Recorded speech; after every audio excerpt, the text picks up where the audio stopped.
So how did you come up with your ideas for Pound Puppies and the other ideas you have? Like, what's the process behind all of that? Well, the original catalyst was I had bought a little soft sculpture boy doll for my daughter for Christmas, just from a local craft store, handmade one. It wasn't a Cabbage Patch or anything like that. And she took it everywhere with her, and she named it. And it was only 2 days after Christmas, and we were sitting at McDonald's, and she was pretending she was feeding it. And I got to thinking about it, how an inanimate object could have that much emotional appeal. And, well, if there's two things on this earth that people love, it's their kids and their pets. Yes. I was working in a factory at Ford, and when we were growing up, we were not poor, but we were lower middle class. And where did you go to get a pet? To the pound, when it was politically correct to call it the pound. Right. And so I thought, oh, Pound Puppies. And working on an assembly line, I said, oh, I got to come up with one body style, all these rotations. I can create all these different ones. The kids can pick the one they want, bring it home, name it, and it'll be theirs. Once they name it, it's the personal ownership thing.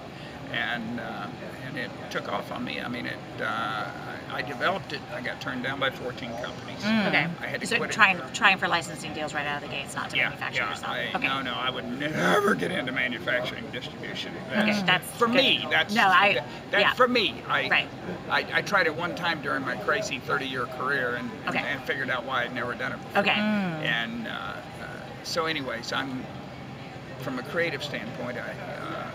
The ideas. Now in my world, everything I see, I put it in the context of what it might be as a toy. Okay. When I see something or I hear something or something's involved, and then the idea for Splashlings, that's an example. Now fast forward, 30 years later after Pound Puppies, and I have now a granddaughter, and I'm walking her on the beach because I live on the beach. Right. And I'm picking up a shell, and I'm teaching her how you can hear the sound of the ocean in the shell. Right. And she says, Poppy, what lives inside of seashells? I said, mermaids do. She said, no, Poppy, they're big like us. I said, no, honey, that's just fables and stories. Real mermaids are tiny and they live inside of seashells. And so when I walked back home, I said, that's not a bad idea. Right. So I started developing prototypes and putting them in their world, and they're inside of seashells, and creating an identity.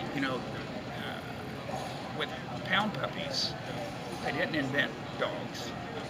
I didn't invent plush dogs. But what I did was I carved out an identity within that field. Right. Pound Puppies. They are things. They have their own identity. Right. And we ended up being the second best known dog brand in the world, second only to Snoopy. And likewise with Splashlings. Mermaids have been here for how long? Right. And they will be here going forward. You've got mermaids, with Disney. Well, Disney didn't invent mermaids. They just created their own identity within mermaids. Right. Right.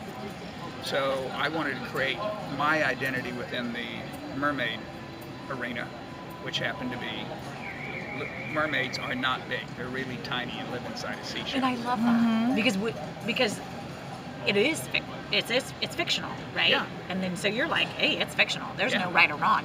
They live in seashells. But what but what we've done to expand on it is that in our world of mermaids, the mermaids travel around the ocean and they meet other mermaids in other lands. Okay. Just like we have in the world. So from the girls expanding the story, it's not just here is 1, 2, 3, 4, 5, build the whole storyline on these mermaids. Here's who their personalities are. Here's who their characters are. This is what they're all about, and there's nothing else. In our world, they go to Icelandia. And all the mermaids are crystal blue and different, just like when we travel around the world, people are different in different countries. Yes. Exactly. So as they travel around the ocean, they meet, coral canyons where all the seahorses are trained for the mermaids. Well, yes. So that's how I developed it. That was really neat. Yeah, because remember those dolls that they